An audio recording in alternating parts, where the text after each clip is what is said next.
लगता है। और वो अपने कमरे में जाके सारा सामान इधर उधर फटकने लगती है और बोलती है कि रोहित तुमने ये क्या किया, तुम्हारी वजह से तो मैं तो यही चाहती थी कि उस तरीके से मेरे को कुछ हमदर्दी मिलेगी अरमान की, और मैं सारा कुछ कितना प्लान करके रखती थी और तुमने तो सारा कुछ ख़राब कर दिया। मतलब उन दोनों की शादी करवाने का फैसला लेकर फिर मतलब रूही जो है वो अंदर ही अंदर गुस्सा कर रही थी उस रोहित के ऊपर।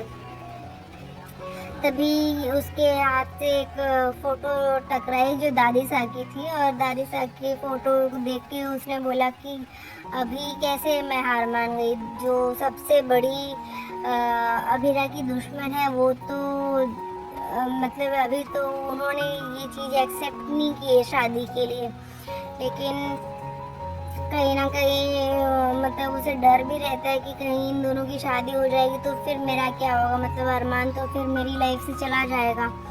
तो ये सोच के उसे बहुत ही गुस्सा भी आ रहा था और रोहित के ऊपर भी गुस्सा आ रहा था।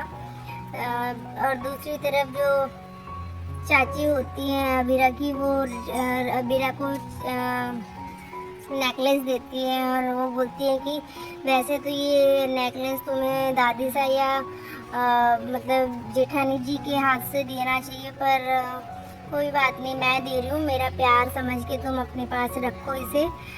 अबीरा को ये सब चीज़ें नया नया लगता है और उसे थोड़ा अजीब सा फील होता है कि मेरी हैबिट नहीं है मुझे इतना हैवी नेकलेस पहनने की, तो वो मना करती है रखने से। और कहीं ना कहीं अरमान को वो देखती है कि मतलब ये सब क्या हो रहा है, और उसे ऐसा लगता है मतलब उसको ये याद आती है कि जो दादी सा है वो उन दोनों के शादी के लिए कभी रेडी नहीं होंगी। तो उसे वो सोच के भी टेंशन होती है कि कहीं दादी सा ना माने तो क्या होगा हम दोनों की शादी के लिए। तो ये सारी चीज़ें उसके दिमाग में चलती रहती है। और वो फिर भी सोचती कि अभी भी मतलब क्या होने वाला है अब आगे, तो ये सोच के वो थोड़ी घबराई सी रहती है। पर दादी सा जो है वो तभी चारू बोलती है कि क्या पता दादी सा अभी मानेगी भी कि नहीं इसकी शादी के लिए।